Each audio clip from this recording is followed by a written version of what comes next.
Alors, bienvenue pour fêter ses 50 ans. Fêter les 50 ans, ça témoigne au labo d'un intérêt pour sa trajectoire.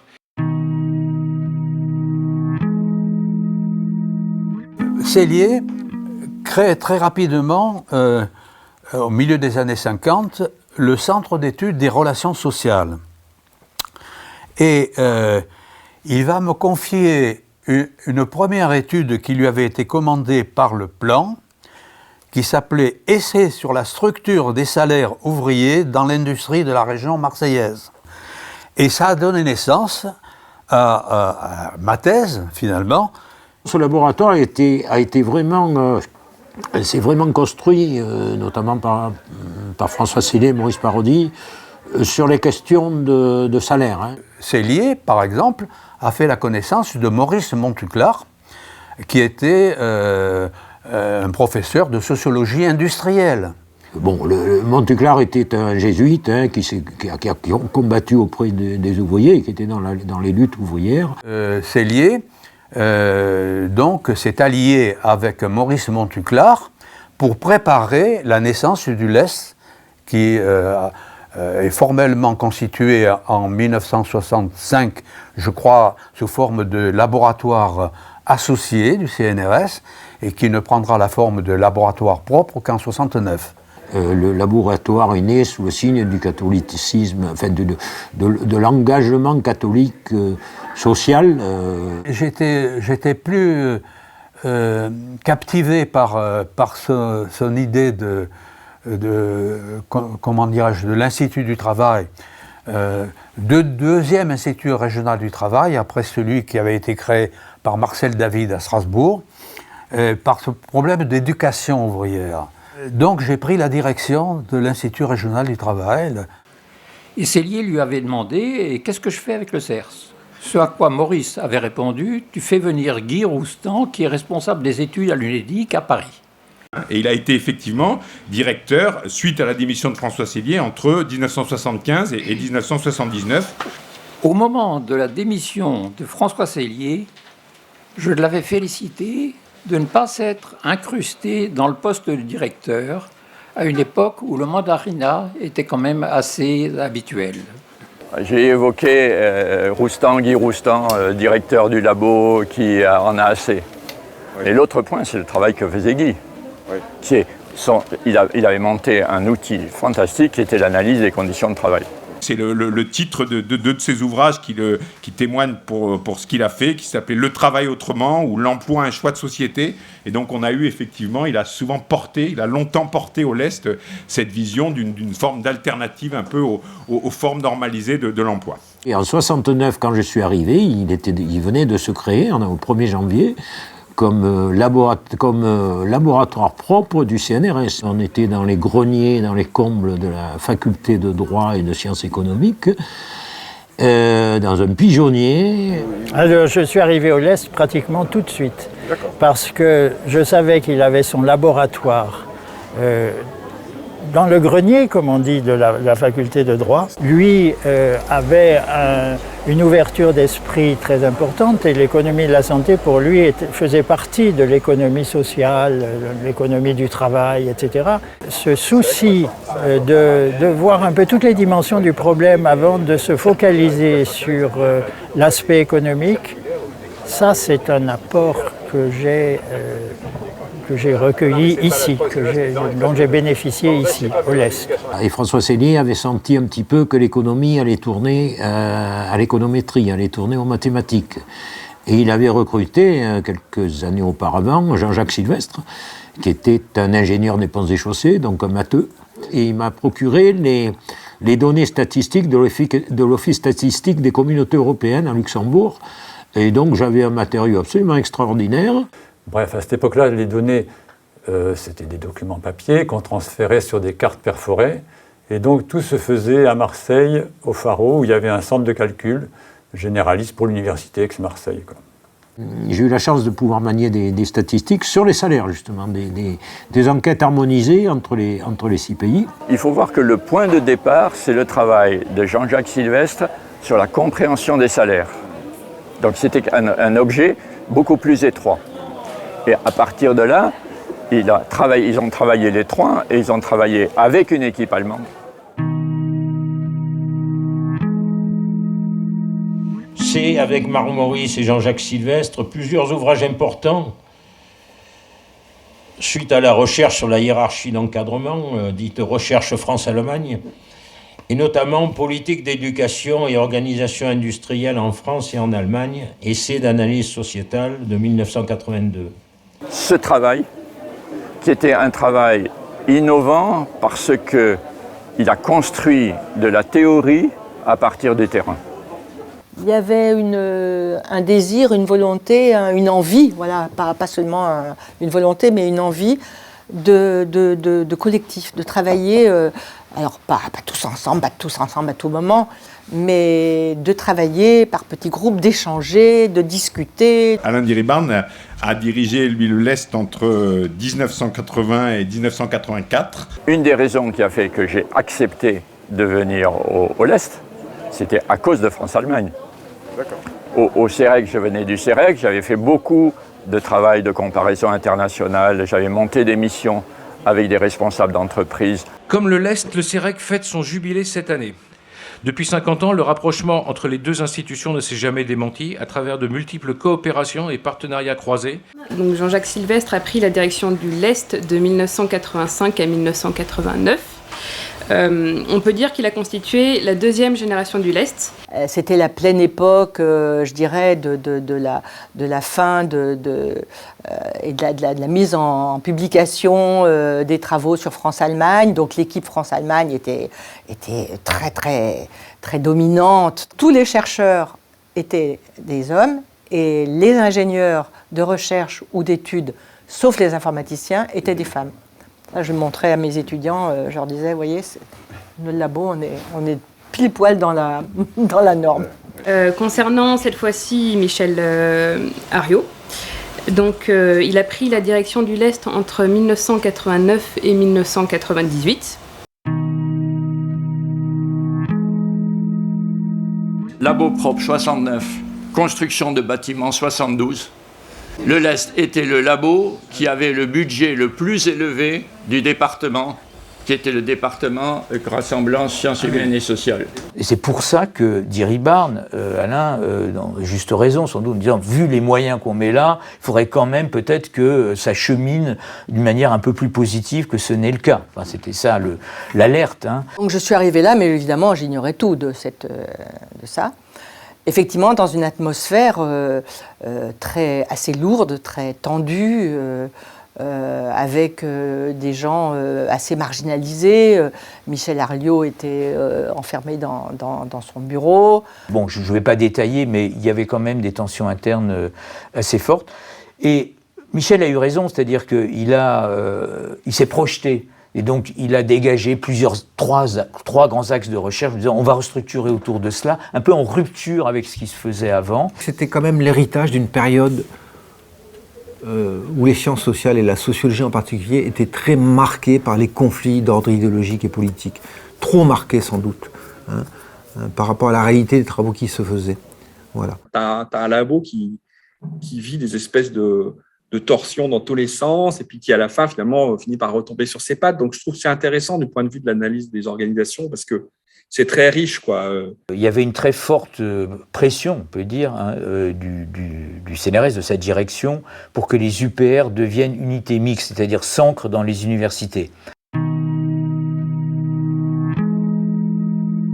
Point de vue institutionnel, je propose que ça soit le changement de statut et qu'on devienne une unité mixte de recherche avec 2 universités. Et je dois dire, c'est ça la force de la maison, c'est qu'à partir du moment où ça avait été décidé, en AG, conseil de laboratoire, voilà, c'était devenu la règle du jeu pour tout le monde et tout le monde s'y est mis, quoi. Donc, on a pas mal travaillé à cette humérisation avec Eric, quoi. C'était un petit peu ça qui nous occupait du point de vue de l'ancrage du Lest dans l'université, puisque c'était une unité propre qui d'un coup se retrouvaient avec des partenariats avec les universités qui étaient lourds à mener, quoi. Ouais, moi, j'étais convaincue que l'UMR allait être riche, puisque ça allait nous permettre effectivement de s'articuler avec les départements d'enseignement ici, et notamment le département de sociologie, avec lequel nous avions peu de liens. En partant quand même d'un acquis qui était très fort, qui était ce DEA d'économie et de sociologie du travail et de l'emploi, qui était une particularité pour une unité propre du CNRS que d'avoir cet ancrage. C'était une colonne vertébrale absolument passionnante. Moi, j'en aurais pleuré quand on a été obligé par l'université de séparer l'économie et la sociologie. Je trouve ça... Ça a été dur, ça a été très dur. Il y a des gens pour qui ça a été très très dur. Michel Arliot et Pierre Béret, ça a été très dur pour eux. Parce qu'eux, ils portaient ce DEA, et du jour au lendemain, on leur a dit, écoutez, on est désolé, mais on ne va pas pouvoir continuer comme ça, quoi. Et le DEA, c'est vrai que pour moi, ça a été un éblouissement intellectuel. On avait très peu de cours, mais on avait des cours d'économie, de sociologie, en relations professionnelles. Ouais, ce que je trouvais particulièrement intéressant, c'était l'ouverture. Quand j'avais l'occasion d'assister à des cours, une semaine, tu avais un économiste, la semaine d'après un sociologue, la semaine d'après un gestionnaire, des praticiens, des syndicalistes. Puis le regard critique, il faut avoir envie d'un regard critique aussi, qui est souvent présent dans la sociologie, mais là qui était présent aussi chez les économistes du Lest. Les directeurs successifs, on commence déjà à le voir, avec des personnalités extrêmement différentes, peuvent venir ici à tour de rôle, mais l'institution demeure et perdure malgré, encore une fois, les vents et les marées qui viennent d'en haut ou qui viennent d'en bas d'ailleurs. Le collectif du Lest, c'est quelque chose qui est une richesse incomparable. Pour ceux ou celles qui sont promenés dans notre labo, vous pouvez faire comme moi la comparaison. L'analyse sociétale, etc., c'était du collectif. Et ça se sentait tout de suite, quoi.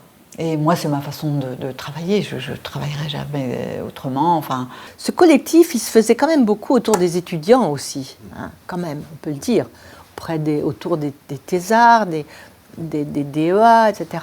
Ce qui m'a frappé évidemment en arrivant en 2003-2004, c'est cette population de 30-40 thésards qui sont présents dans les locaux, qui contribuent à l'animation de séminaires. Ça, c'est quelque chose de très très riche. Avec la diversité des compétences de ce collectif de chercheurs et d'enseignants-chercheurs qui fait qu'on trouve toujours une réponse aux questions qu'on se pose, quoi. Là, ça a été pour moi la volonté, ça a été de monter des projets, de participer systématiquement au collectif et effectivement d'apporter ce que j'ai pu, notamment de ma connaissance de l'Amérique latine. Donc on a monté une opération Sud à Sud sur un colloque sur plusieurs jours dans la fac, où étaient articulées non seulement les disciplines de la géographie jusqu'à la sociologie, en passant par l'histoire, l'anthropologie, l'économie, etc., mais aussi des disciplines artistiques et aussi tout le secteur associatif. Faire des travaux comparatifs entre certains pays d'Amérique latine et certains pays de la Méditerranée. Ça, c'est exceptionnel. Les frontières des disciplines ne sont pas les mêmes d'un pays à l'autre. L'organisation des disciplines n'est pas la même. Si tu as une dynamique d'échange, si tu as des séminaires qui permettent aux gens d'échanger sur leurs travaux et de savoir est-ce qu'ils ont envie de faire des choses ensemble, c'est comme ça que se construit le projet scientifique. En fait, on s'est rendu compte de façon incidente dans un séminaire qu'au fond, on était plusieurs à travailler la dynamique. On a retravaillé dans le collectif du Lest qui a abouti à l'ouvrage sur les processus dans les années 2000. Ça a été incroyablement collectif. On a vraiment tout écrit, tout relu. On a pinaillé ensemble, vraiment. Quand je suis devenue directrice, un de mes objectifs, ça a été vraiment de faire du Lest une unité mixte incontournable dans les universités, puisqu'à l'époque, on avait plusieurs tutelles. Le Lest, en réalité, n'a pas une identité qui est figée, mais sa capacité était plus l'adaptation aux problèmes sociaux et aux enjeux sociaux qui se sont succédés. Très vite, j'ai assisté au séminaire et là, j'ai vu la dynamique. Voilà, et puis l'inscription des dynamiques scientifiques du Lest dans les enjeux sociaux contemporains. J'étais pas du tout dans une logique comment je pourrais dire, de gouvernance très verticale ou de gouvernement très vertical de l'unité, mais plutôt effectivement d'avoir un collectif de travail à la direction de l'unité. Donc Delphine était déjà directrice adjointe, et puis Xavier aussi qui nous a rejoint à la direction de l'unité. Moi je suis arrivé effectivement comme économiste orthodoxe, avec une formation effectivement assez classique. Hein. En me proposant ça, Thierry avait l'idée effectivement de revaloriser l'économie au sein de l'Est. Donc j'ai accepté. On a aussi, ça c'est un élément que je pense important, de travailler sur un projet technique, c'est-à-dire de dire on a une équipe support au labo avec des belles compétences en communication, en informatique, en gestion, en information scientifique et technique. Mettons cette équipe-là, elle aussi en mode projet. Un projet technique pour justement mieux se comprendre, mieux travailler ensemble, donner du sens, fédérer, motiver. Et puis aussi donner une certaine projection de l'importance aussi que nos métiers, support et soutien à la recherche, contribuent aussi à la réussite du projet scientifique du laboratoire. Un appui technique, méthodologique, qui fait face à de multiples évolutions, comme l'a très bien dit Nathalie, des évolutions technologiques, informatiques, numériques, réglementaire, administrative. Il y a ce système d'information intégré qui a mis en place notamment Élie Perrichon. Toute la communication aussi qui a été développée. Les sciences sociales telles qu'elles se pratiquent maintenant ont un historique, et que des questions qui sont traitées maintenant, qui me semblent évidentes, ne l'étaient pas forcément pendant toute une période, de voir aussi des héritages. Alors ça c'est peut-être un peu nouveau, on essaie d'apporter une grande importance à notre histoire. Ça passe notamment par le fait de mettre en œuvre une bibliothèque patrimoniale. Je suis chargée de l'information scientifique et technique au laboratoire et de façon plus spécifique sur les données et le patrimonial. Alors ça c'est une autre chose auquel j'ai travaillé récemment, c'est la question de la gestion des données. Et Anne Bonneville a travaillé beaucoup là-dessus et on a développé un peu une réflexion sur comment on gère les données dans les labos de SHS. Et tu vois, ça c'est intéressant parce que le LEST, c'est quand même une unité de recherche où il y a toujours eu ces logiques d'innovation. Donc voilà, c'est l'enjeu, hein, c'est de passer de l'identité commémorative à une identité constructive. Et ça, la seule manière de le faire, c'est d'être vigilant sur le recrutement et d'avoir des jeunes au profil diversifié, à la fois dans le genre, à la fois dans les origines, à la fois dans les disciplines. Je me suis dit, mais c'est génial, c'est exactement un laboratoire où je pourrais être inscrite parce que on a les mêmes valeurs profondes, même si je ne suis pas sociologue du travail ou économiste. C'est pas non plus incohérent pour moi. C'est le défi permanent du LEST, et donc d'avoir une recherche en gestion qui soit dans l'esprit du LEST, des sciences sociales du LEST, et donc qui ne soit pas, je dirais presque, peut-être trop utilitariste. Je pense qu'en fait, je ne suis plus du tout la gestionnaire que j'étais en arrivant, et que ça m'a vraiment amené à beaucoup bouger, quoi. J'ai des grilles de lecture qui sont plutôt celles de la socio. Enfin, les gestionnaires, ils sont intéressés par une économie et une sociologie qui s'appliquent à l'entreprise, ou au monde des organisations en général, qu'elles soient associatives, privées, publiques. Et moi, je suis vraiment l'Est en ce sens canal historique, c'est-à-dire que faire de la recherche, c'est faire des projets de recherche. Et c'est faire des opérations de recherche où on fait des grosses études de cas et donc travailler avec quelqu'un. Aujourd'hui, il y a une vraie appréhension de la difficulté de l'accès au terrain. Je pense que ça pose question à nos enseignants, chercheurs. Donc moi, ça me pose des questions sur la façon, y compris d'encadrer les thèses. Bon, par exemple, le comité de thèse, moi, je l'organise tout de suite. Tout de suite. Ah oui. Ah oui, tu le fais tout de suite. Bon, très vite. L'encadrement doctoral, pour moi, est super important. Ça nous aide à faire de la recherche. Et puis, finalement, oui, je m'aperçois que j'aime beaucoup ça, quoi. En tout cas, bienvenue. Et puis, je vous souhaite une belle année. Au directeur de laboratoire de mettre en place les comités de suivi de thèse. On les invite à le faire au plus tôt. Le conseil de laboratoire qui se réunit à peu près tous les 2... Il y en a 4 par an.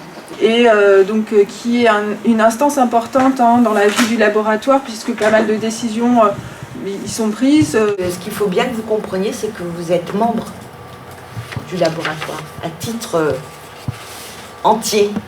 C'est toute une tâche immense que d'arriver à créer de l'unité parce que dans cette unité, il est impératif de préserver des formes de singularité. Il y a une charte pour toutes les personnes du laboratoire.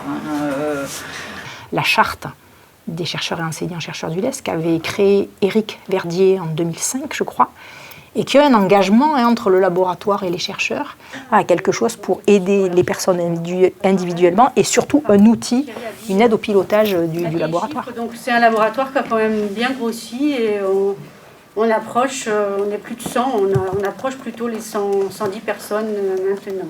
Bon, il y a des clics qui existent justement, l'association étudiante qui existe au LES depuis avant que j'y arrive, ça c'est formidable. Qu'est-ce que j'aurais aimé avoir ça quand j'étais étudiante, quoi. C'est une association qui existe au LES depuis plusieurs années et qui accompagne les doctorants en organisant des événements. Parce que Déclic, c'est ça aussi, c'est discuter d'autres choses aussi que de la thèse aussi des fois. Ça fait du bien de sortir comme dans n'importe quel milieu professionnel et de parler d'autres choses. Ça nous permet aussi d'avoir un espace d'expression avec des ateliers, des retours d'expérience et peut-être d'échanger entre nous et des choses... Donc tu vois, il a la BU de lettres ici.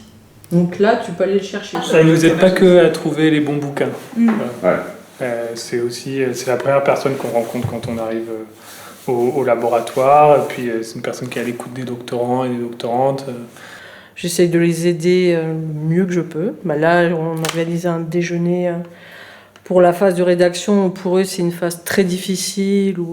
Il y a un agenda de séminaires, de colloques, de journées d'études qui est chargé par rapport à d'autres laboratoires. C'est sûr qu'il peut se nourrir de l'interdisciplinarité. On en fait peut-être ici un peu plus qu'ailleurs parce que c'est dans la culture du labo. Puis en fait, il y a des gens qui sont jeunes chercheurs aussi, donc c'est facile aussi d'aller les voir parce que la proximité d'âge fait que... Mais après, je pense aussi que la particularité de l'ES, c'est d'avoir vraiment un environnement très accueillant et bienveillant.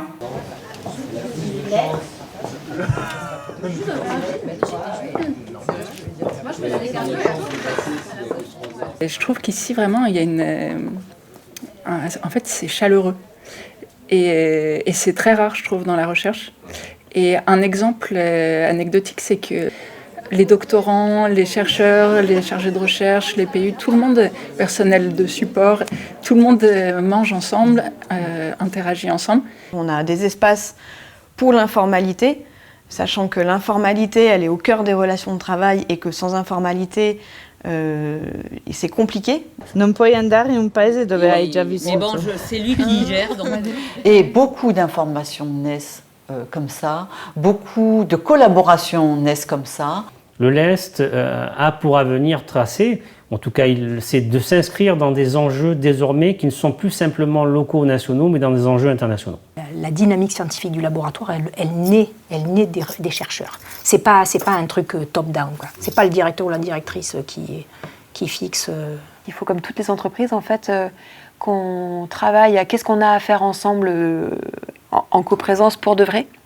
La question, c'est la présence des enseignants-chercheurs, même au labo. On va commencer par là. La première question, c'est ça. Parce qu'on est censé être dans une même équipe aussi ici, mais en même temps, on a des contraintes différentes. En tant qu'enseignant-chercheur, on court partout. C'est vrai qu'on n'a peut-être pas le même regard que les chercheurs CNRS. Il faudrait que les composantes qui sont reliées au LEST acceptent de libérer les enseignants-chercheurs sur un jour ou deux. La première des solutions, ça serait que les effectifs d'enseignants-chercheurs à l'université suivent la courbe de croissance des étudiants et pas l'inverse. Le collectif, on sait que c'est une valeur importante pour la production de connaissances, y compris avec les ingénieurs, les ITA, etc. Mais en même temps, on sait qu'il est fragile. Et on le sait, ça. Et qu'il faut en prendre soin de ce collectif. Donc on n'est pas seulement bienveillant entre nous, mais je crois qu'il y a une bienveillance vis-à-vis du collectif. Une intelligence collective. Oui.